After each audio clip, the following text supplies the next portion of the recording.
Capítulo 2. El reino de Afabel. La vida en Endel. Entonces se puso a enseñarles muchas cosas por medio de parábolas, y como parte de su instrucción les dijo, Marcos 4:2.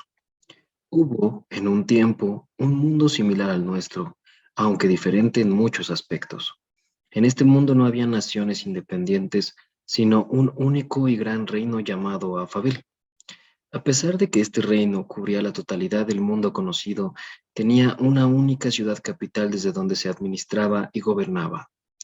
Era la gran ciudad de Afabel, a la que nos referiremos de ahora en adelante sencillamente como Afabel. Esta ciudad encantada era presidida por un rey muy importante llamado Jalín. El rey Jalín era adorado y grandemente admirado por sus súbditos. Él irradiaba un amor tan profundo que parecía inagotable.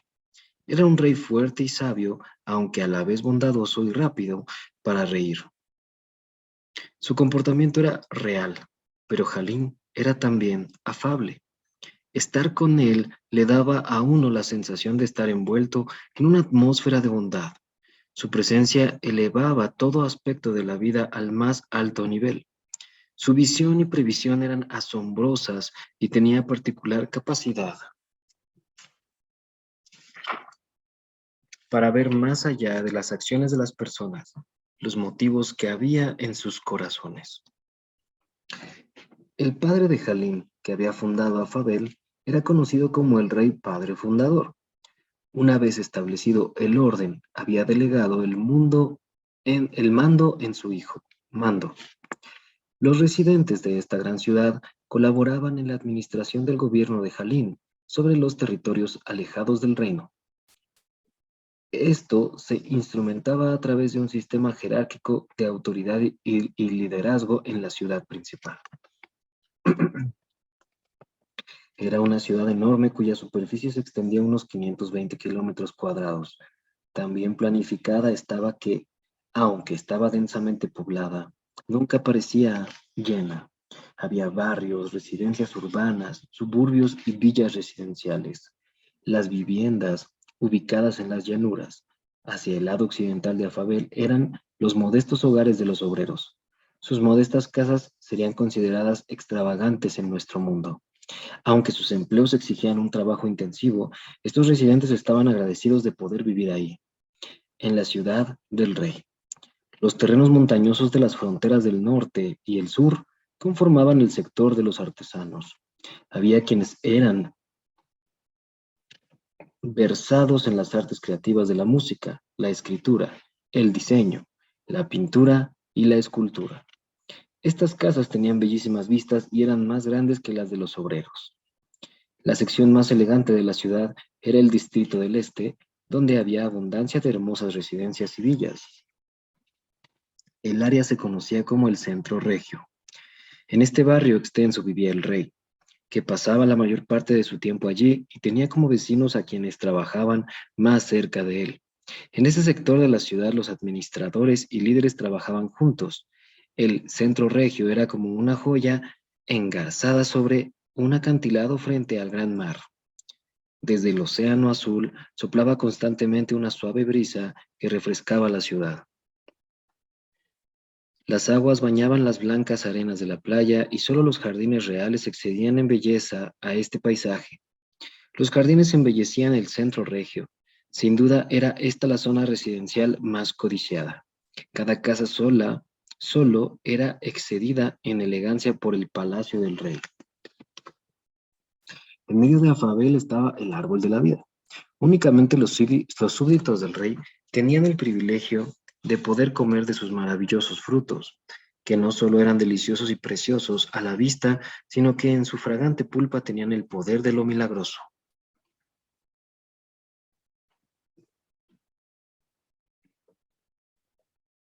La comunidad de Endel.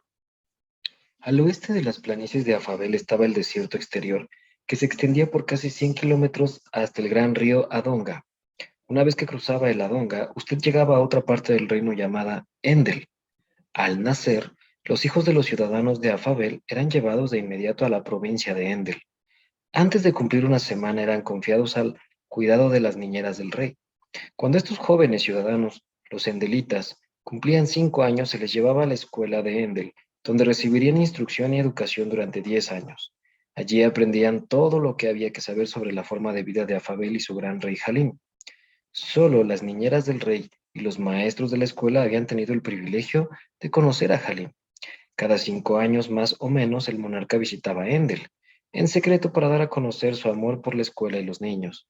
Y aunque no todos sabían de su presencia, en todo Endel su bondad era evidente en cada uno de los aspectos de la comunidad. Los 10 años en la escuela de Endel servían para preparar a los estudiantes para la vida que tenían por delante. A los 15 años tendrían un corto periodo de aplicación de todo lo que se les había enseñado. Durante ese tiempo se les confiarían cuotas de riqueza y responsabilidad. El modo en que administraran sus jóvenes vidas y sus recursos determinaría cómo y dónde pasarían el resto de sus vidas, que en su mundo era un total de 150 años, aunque el periodo de prueba duraba exactamente 5 años. Ninguno de los estudiantes tenía conciencia ni conocimiento de la duración, solo se les informaba que no serían más de 10 años. Al finalizar este periodo, cada uno se presentaría ante el rey para rendir cuentas de sus decisiones.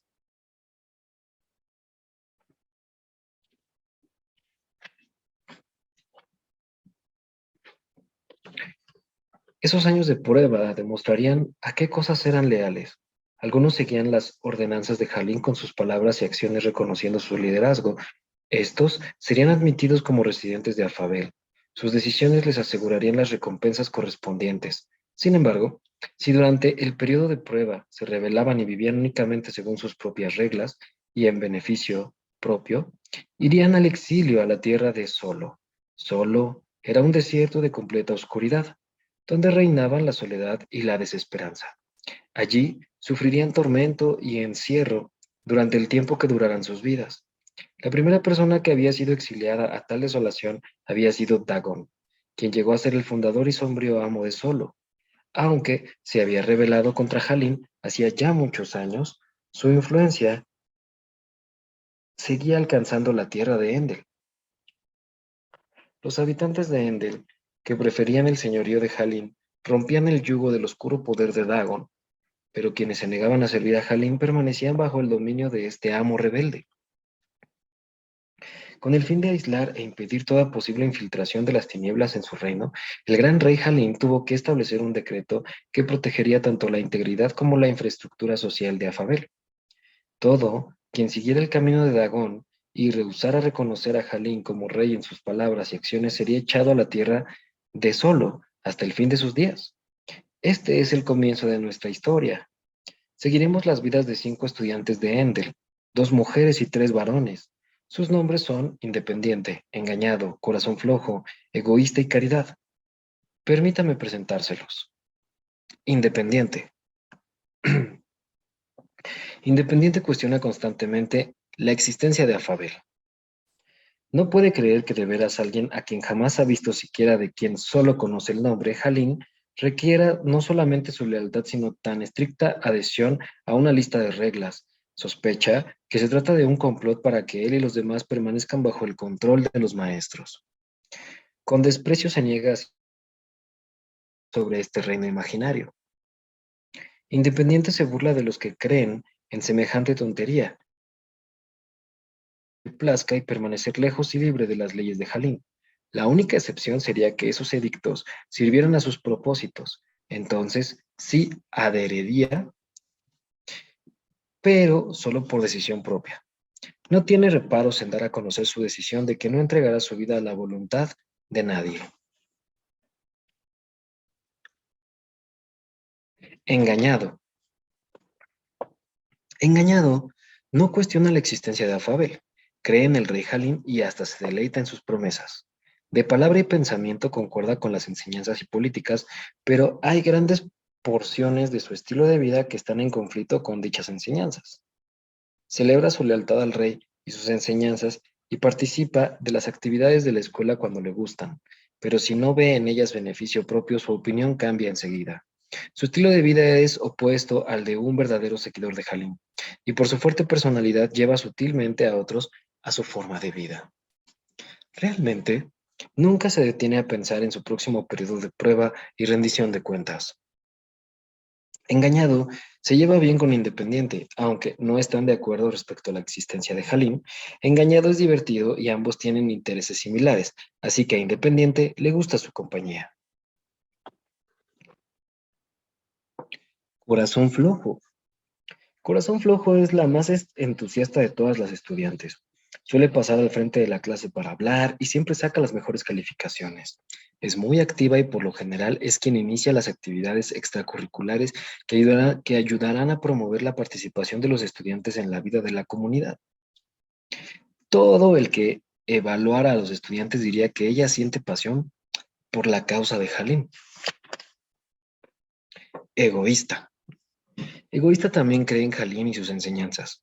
No duda de la existencia de Afabel y lo dice a menudo. Cree que Halim es tan maravilloso como gobernante y tan bondadoso como juez que concederá su gracia a todo el que le profese su lealtad. Se concentra en su limitada percepción de las enseñanzas y el carácter de Halim. Ha olvidado que Halim es un líder santo y justo, además de amoroso y misericordioso. Por eso, Egoísta tiene su propia y distorsionada visión de quién es Halim en realidad. Cree que Engañado, Corazón Flojo y Caridad sin duda formarán parte de este glorioso reino, aunque siente preocupación por la dura resistencia de Independiente. Egoísta cree que todo el que reconozca con su boca a Halim y viva su vida sin romper leyes importantes podrá entrar a Afabel. Sin embargo, y en honor a su nombre, suele buscar su propio interés y el bien que hace se ve motivado por el beneficio que pueda obtener. A veces le motiva la compasión, pero cuando las cosas se complican, Egoísta siempre buscará su propia conveniencia. Caridad. Esta última jovencita, Caridad, es la que guarda en su corazón las leyes del rey Halim y le obedece en todo. No solo ha aprendido sus principios, sino que busca conocer el corazón del rey a partir de cada uno de sus edictos. Pasa mucho tiempo buscando conocer y entender la voluntad de Halim. Esto implica largas horas de estudio y entrega por el bien de la escuela y la comunidad de Endel. Sabe que al llegar a los 15 años tendrá un periodo corto en que deberá cumplir los deseos del gran rey en Endel, perdón. Su propósito es vivir por completo para la gloria de Halim y no permitirá que algo que pudiera beneficiarle a ella se interponga en el camino de su meta principal. Caridad ama a Halim y anhela que llegue el día en que pueda conocerle. Con fervor le obedece y frecuentemente habla de su bondad a los demás. Por ello, muchas veces es objeto de burlas y queda aislada. Aunque ha sufrido a causa de su inconmovible lealtad a las leyes de Halim, nada la detiene en su expresión de sincera fidelidad al rey.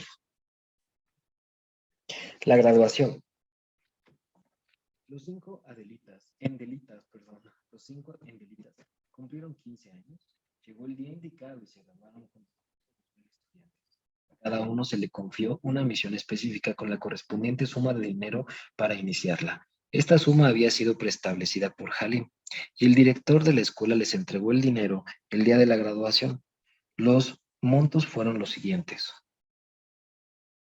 Independiente recibió $55,000, Engañado y Corazón Flojo recibieron cada uno $40,000, Egoísta fue quien más recibió $75,000 y por último Caridad recibió $25,000. Los jóvenes ciudadanos, dinero en mano, partieron después de recibir algunas instrucciones finales. El vendedor. Independiente de inmediato salió de juerga para celebrar su nuevo estado de hombre libre.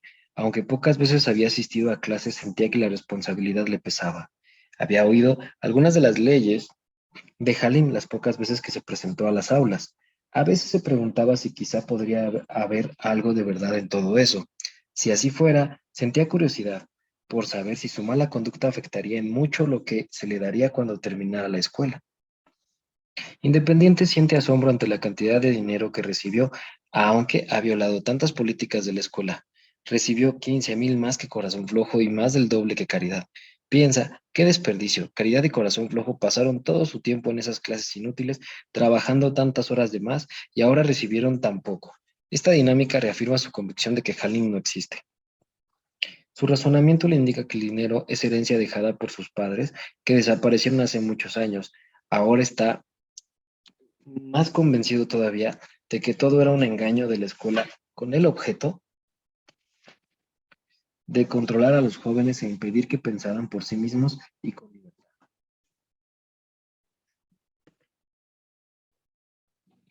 Después de andar de fiesta en fiesta durante 2 semanas independiente, se da cuenta de que necesita abrir un negocio. El dinero se acaba más rápido de lo pensado. Comienza a vender autos y ve que le va muy bien. Es buen vendedor y el negocio deja ganancias. Muchos de los nuevos graduados utilizan parte del dinero para comprar autos usados y aún nuevos. En el negocio de independiente, a medida que se multiplican sus ganancias, abre otros negocios y también prospera en ellos. Su patrimonio aumenta, se expande y mejora su personal estilo de vida. Y mejora su personal estilo de vida.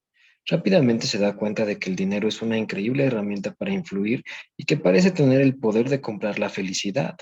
Su riqueza, patrimonio y estilo de vida en rápida expansión atrae a las mujeres y la vida le sonríe. Se siente lleno de vigor.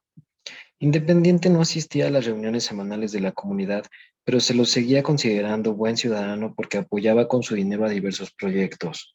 Parecía que la vida no podía ser mejor para este endelita tan trabajador, el constructor y desarrollador. Engañado también celebró durante un par de semanas, aunque no recibió tanto como otros, estaba contento de que le dieran más que a caridad. Esto también reafirmaba su distorsionada percepción de Jalín como rey de tan extrema misericordia como para que ciertas transgresiones no importaran tanto. Engañado había tenido relaciones sexuales con 2 chicas con las que había salido mientras estaba en la escuela. Aunque esto era contrario a las enseñanzas que había recibido, no veía conflicto en ello porque creía firmemente en Jalín y su reino. Había formado su propia perspectiva ante la vida. Mientras siga reafirmando mi adhesión y lealtad a Jalín y no le haga gran daño a nadie, estaré bien parado ante el rey. Su conclusión era que Jalín entendía que todos tenemos necesidades y que nadie es perfecto.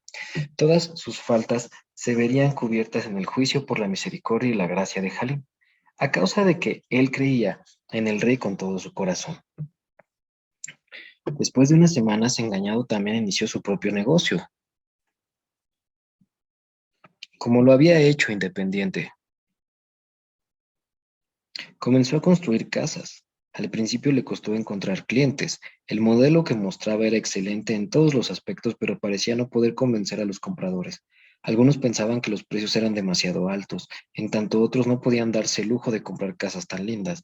Desesperado, rebajó los precios. Seguía usando el mismo modelo de casa para atraer a los clientes y les prometía todo lo mismo que antes, pero comenzó a usar materiales de calidad muy inferior a la que prometía o mostraba. De hecho, algunos de sus materiales no cumplían con lo requerido por ley. El razonamiento de Engañado era que los que hacían las leyes eran demasiado cautelosos. Estaba seguro de que los materiales que había elegido resistirían toda presión del clima o el uso. Como sus casas ahora parecían muy convenientes, los endelitas interesados habían empezado a firmar contratos más rápido de lo que podían construirse las viviendas. Por fin, su negocio había despegado. Después de unos años decidió dedicarse al desarrollo inmobiliario. Estaba harto de los clientes quejosos, sentía que una vez que se vendía un terreno ya no tendría nada que ver con el comprador, ni con garantías ni reparaciones. Engañado encontró tierras que se vendían a unos $1,000 la media hectárea.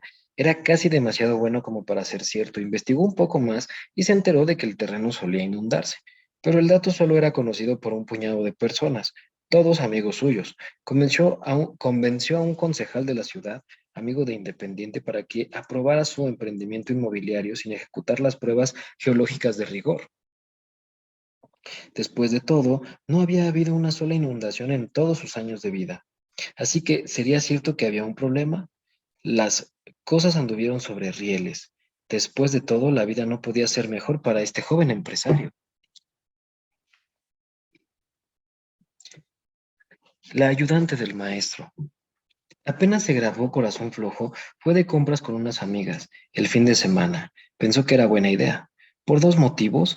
Ante todo, podría pasar tiempo con ellas celebrando su graduación y en segundo lugar, podría comprar la vestimenta y accesorios que necesitaría en su nueva carrera. El deseo de Corazón Flojo era ser ayudante del maestro de la escuela de Endel. Tendría una entrevista el viernes siguiente. En su segundo día de compras, una de las amigas de Corazón Flojo, llamada Chismes, Le contó que otra de sus amigas difamación le había contado al director que Corazón Flojo había dormido con uno de los estudiantes varones. Esto afectaría en mucho sus oportunidades de llegar a ser ayudante del maestro. Era una absurda mentira. Sin un solo gramo de verdad, Corazón Flojo se había mantenido pura todo el tiempo mientras iba a la escuela. Estaba segura de que difamación lo había hecho por envidia y hasta quizá por odio. Corazón Flojo estaba furiosa, muy ofendida y molesta. No podía dejar de pensar en la traición de su supuesta amiga. Se prometió lograr que difamación pagara por lo que había hecho. Llegó el día de la entrevista y para sorpresa de Corazón Flojo, la eligieron para el puesto. El director le informó que había llegado a sus oídos el rumor, pero que después de investigar había llegado a la conclusión de que no era cierto.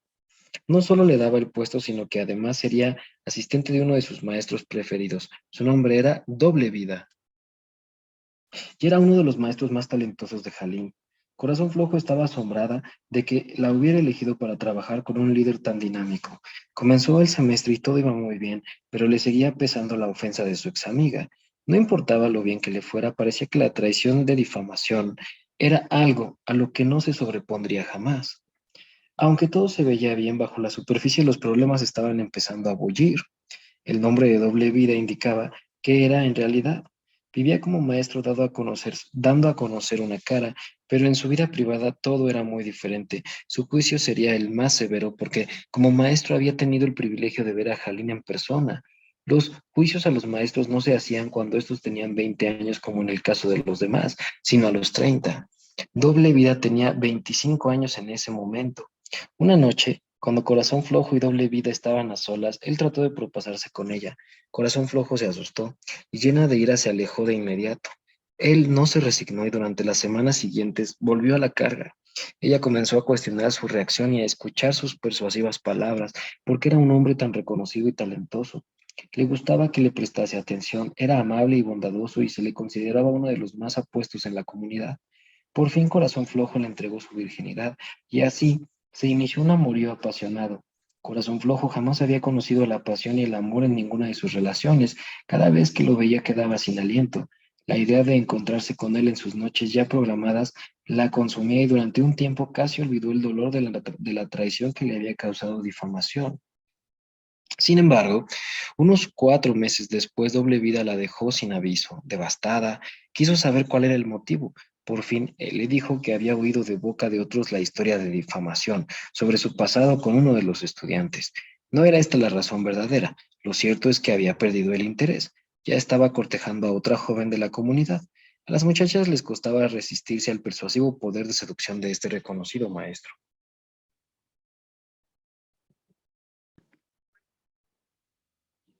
Corazón Flojo estaba indignada. ¿Cómo podría seguir viéndolo día tras día? De inmediato renunció a su puesto en la escuela. Pasó unos días encerrada y mascullando su enojo. Y luego abrió un salón de belleza con lo que le quedaba de los $40,000. Dejó de ir a las reuniones semanales de la escuela, aunque cuando la palabra de Jalín establecía que su pueblo no debía dejar de reunirse. Aun cuando la palabra de Jalín establecía que su pueblo no debía dejar de reunirse. Es que ella no quería relacionarse con hipócritas y la mayoría parecía ser justamente eso. Día a día Corazón Flojo se iba haciendo más dura.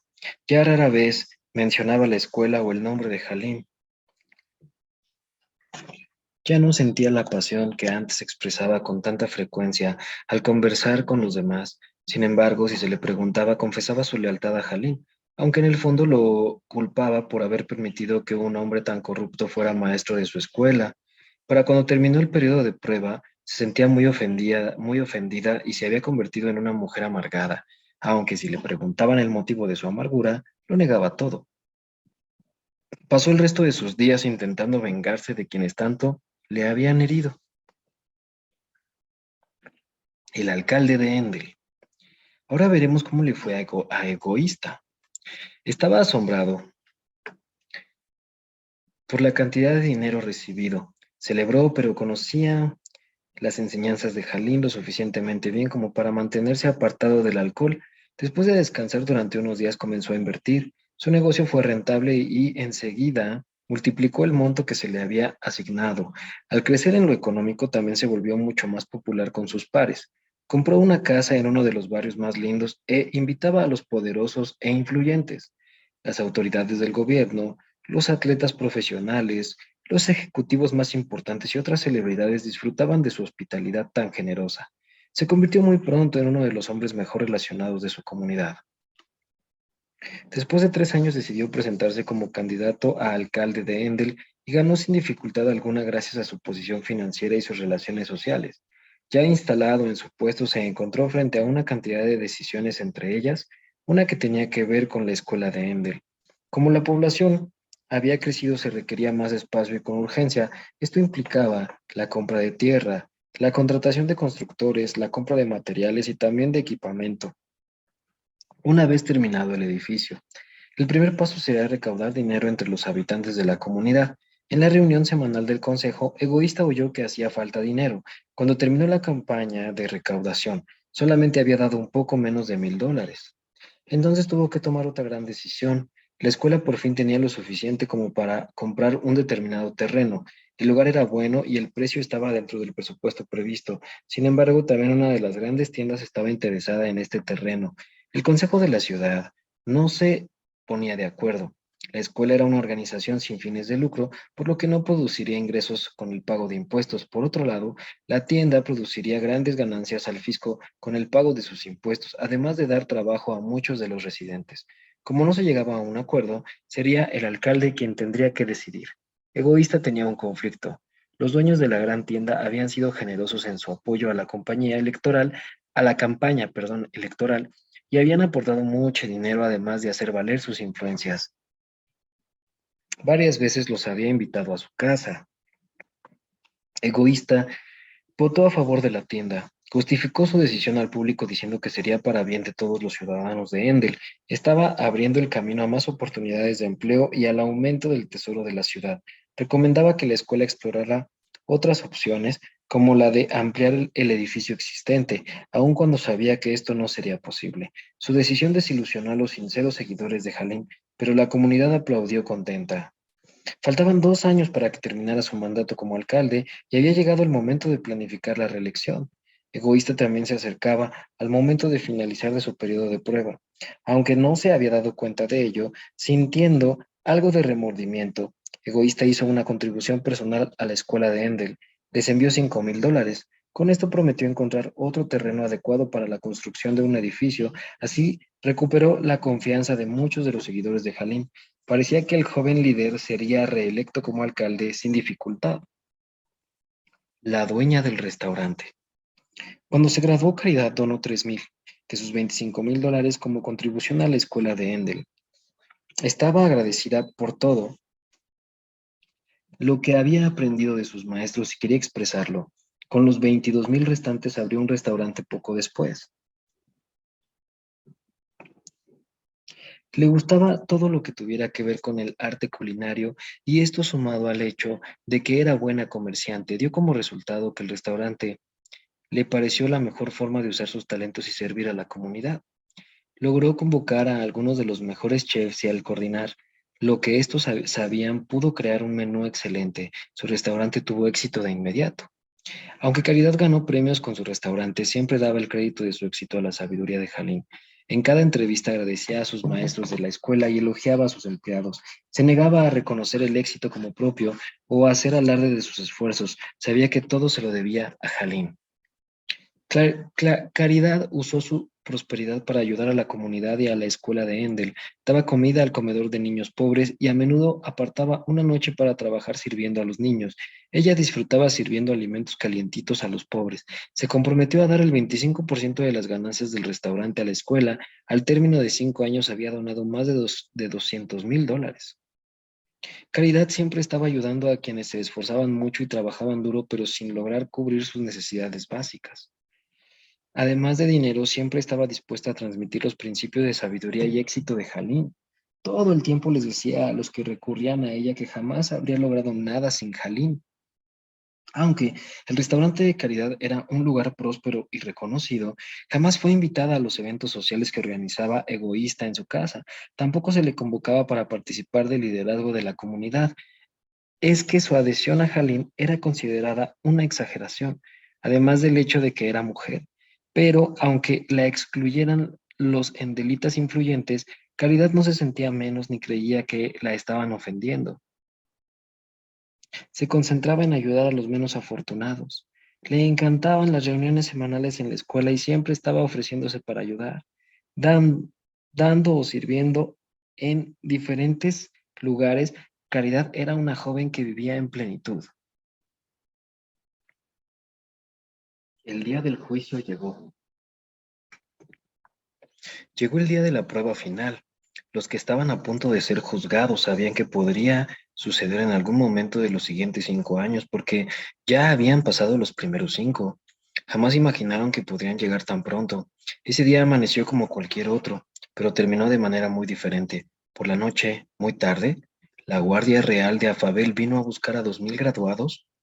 Su éxodo secreto sucedió mientras todos los demás endelitas dormían.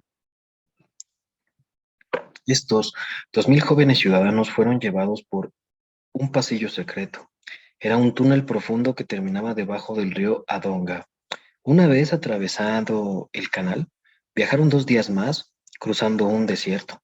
Durante la travesía, el guardia en jefe les brindaba alimento, agua y otras provisiones. Los guardias eran amables, pero reservados. Toda su energía estaba concentrada en la tarea que tenían por delante. Aunque respondían a algunas preguntas, los endelitas formulaban interrogantes que no les estaban permitido contestar. Su respuesta a todo esto era la misma. Pronto les será dado a conocer todo eso. Por supuesto, esta respuesta exacerbaba la curiosidad de los viajeros. Casi no notaban la incomodidad del desierto mientras avanzaban hacia la tan anhelada y enorme ciudad. Al amanecer del tercer día, llegaron a la cima de una colina y allí, dibujada por los primeros rayos del sol, se divisaba la silueta de la majestuosa Afabel, la ciudad más magnífica que excedía todo lo que hubieran soñado o imaginado. Mientras se acercaban a la ciudad, esta revelación de maravilla fue creciendo y expandiéndose. Aún desde el llano se notaba que la ciudad no tenía parangón.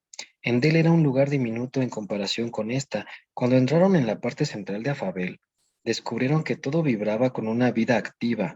Era un lugar tan mágico que los pájaros no solo cantaban, sino que tenían el don de la palabra. Su canto melódico y maravilloso interpretaba la belleza que veían y magnificaba todavía más la gloria de la ciudad. Los endelitas no estaban del todo sorprendidos porque habían oído hablar de los caballos del guardia en jefe. Las nobles bestias no solo hablaban entre sí, sino que además conversaban con sus jinetes. Era obvio que había una relación de afecto entre los caballos y quienes los montaban. Ahora era evidente que todas las criaturas de Afabel tenían el don del habla y la capacidad de sentir gozo y afecto. Donde quiera que miraran, los endelitas veían panoramas de extrema hermosura. Afabel los fascinó. Era cautivante. Daba claridad mental y fuerza a sus cuerpos cansados por el viaje. El agua que fluía en esa ciudad era algo que les intrigaba, parecía tener más sustancia, como si transmitiera un brillo de vida. La atmósfera estaba, la atmósfera estaba inundada por el sonido de bellas melodías que daban paz a sus excitadas almas. Todo, desde las plantas más pequeñas hasta el aire mismo, parecía estar más que vivo, como si tuviese la capacidad de dar vida también. Cada elemento de esta tierra de milagros estaba pleno, rebosante. Los jóvenes ciudadanos no podían sino extender sus manos para tocar todo lo que hubiera a su alcance mientras avanzaban por la gran ciudad. Anhelaban poder correr y explorarlo todo, pero sabían que en ese momento no se les permitiría hacerlo. Enseguida fueron llevados a los espacios antesala de un enorme auditorio. Aquí se separó a las mujeres de los varones. Pudieron refrescarse dándose baños o duchas fragantes y se les entregaron vestidos en preparación a su audiencia con el rey. Con todo gusto dejaron las polvorientas ropas de Endel. Ahora su ropa se veía fuera de lugar, extraña en esta radiante ciudad. Cada endelita sentía en su fibra más íntima un profundo deseo de habitar en esta ciudad. Sentían, aunque les extrañara esto, que habían llegado a su hogar. Después de bañarse y vestirse, volvieron a reunirse para comer. Este banquete para el desayuno estaba dispuesto en un magnífico patio donde se les permitió comer y socializar durante un corto tiempo. La superestructura a la cual fueron conducidos era tan vasta que parecía tener capacidad ilimitada. Seguramente podrían entrar al menos 100.000 personas en ese lugar. Después de comer, el grupo volvió a separarse, aunque esta vez por nombres. Caridad Egoísta y unos 500 jóvenes más fueron llevados a un salón adyacente, que estaba a la derecha del patio. Corazón Flojo, Engañado e Independiente fueron con otros 1.500 a otro auditorio ubicado a la izquierda. Al entrar en estos salones, observaron que había una inscripción sobre el umbral de cada uno. Los nombres eran extraños y de un lenguaje desconocido para los jóvenes en Delitas. El nombre de un auditorio era Sala de la Vida y el del otro Sala de Justicia. Al cruzar el umbral, Independiente encontró que se sentía raro, perturbado, casi aterrado. Buscó entre sus recuerdos de la vida escolar e intentó consolarse con lo poco que había oído de Jalín. Ahora todo parecía tan confuso. Se encontró lamentando haber faltado a clase tantas veces. Era obvio que se había equivocado, porque tanto el rey como la ciudad existían. Trató de bloquear su creciente miedo y de concentrarse en lo que recordaba del amor y naturaleza misericordiosa de Jalín. En ese momento no quería pensar en la santidad y la justicia del rey, aunque su atención parecía volver a ello una y otra vez. Entonces hizo el intento de recuperar la calma, recordando su conducta como ciudadano ejemplar y su apoyo a las actividades de los voluntarios de la comunidad. Respiró hondo y empezó a mirar a su alrededor para ver quiénes le acompañaban. No pudo sino notar que se encontraba entre los peores en Delitas. Reconoció a los ladrones, los estafadores y borrachos. Había tanto holgazanes que jamás trabajaban, como los que solo trabajaban buscando su propia ventaja. Sintió más miedo todavía y el pánico amenazaba con abrumarle. En ese momento vio a Corazón Flojo, cerró los ojos y dio un suspiro de alivio. Le recordó de inmediato como una de las más fervorosas seguidoras de Jalín en su clase, ¿no le habían dicho que trabajaba en la escuela? Si estaba aquí igual que él, lo más probable era que todo terminaría bien. A avanzar hacia ella se topó con Engañado. Otra buena señal. Aunque había perdido contacto con Corazón Flojo, Independiente sabía que Engañado era un firme creyente. Sí, hasta habían discutido sobre Jalín. Su ánimo cambió por completo al abrazar a su viejo amigo Engañado. Se mostró positivo y optimista. Conversaron e Independiente perdió el miedo. La misericordia de Jalín tenía que ser más grande de lo que pensaba. Había perdonado a aquellos que Independiente jamás habría imaginado merecedor de su perdón. ¿Podría ser mentira todo eso? ¿No estaba también cerca de ellos ese gran maestro doble vida? Ahora estaba seguro de que todo terminaría bien. Sin embargo, sentía cierta inquietud a causa de la ausencia de Caridad y Egoísta. Otra cosa que no podía dejar de lado era que había algunos que gritaban y lloraban en los rincones del salón. Quizá estuvieran sobrecogidos por la bondad de Jalín. El otro salón también estaba lleno de emociones. Había amigos que después de la graduación no habían vuelto a encontrarse y ahora se alegraban de estar juntos otra vez. Toda conversación estaba teñida de gran excitación. Pronto verían a Jalín. Había llegado el momento de entrar en su verdadero propósito, en el destino prometido. Todos estaban encantados con el bullir de la ciudad. Siempre habían sabido que sería mejor lugar que Endel, pero su impresión inicial excedía su capacidad de comprensión. Era más de lo que podían abarcar con sus mentes. ¿Podría ser cierto que pasarían el resto de sus vidas en un lugar tan glorioso? Para recibir tal honor, habrían limpiado con todo gusto los pisos. Todo el que esperaba en este salón sabía que había seguido a Jalín, pero aún así se preguntaban cómo les iría en el santo juicio. A medida que pasaba el tiempo, una solemne actitud invadió a los presentes. ¿Habían sido fieles? Pronto lo sabrían. Si la excitación se entretejía con una sensación de miedo mientras estos humildes siervos esperaban para ver a su rey. La convocatoria. Los primeros en ser juzgados fueron los que esperaban en la sala de la vida, pero volveremos a ellos más tarde. Por ahora nuestra historia nos llevará con los que estaban en la sala de la justicia. Era mediodía.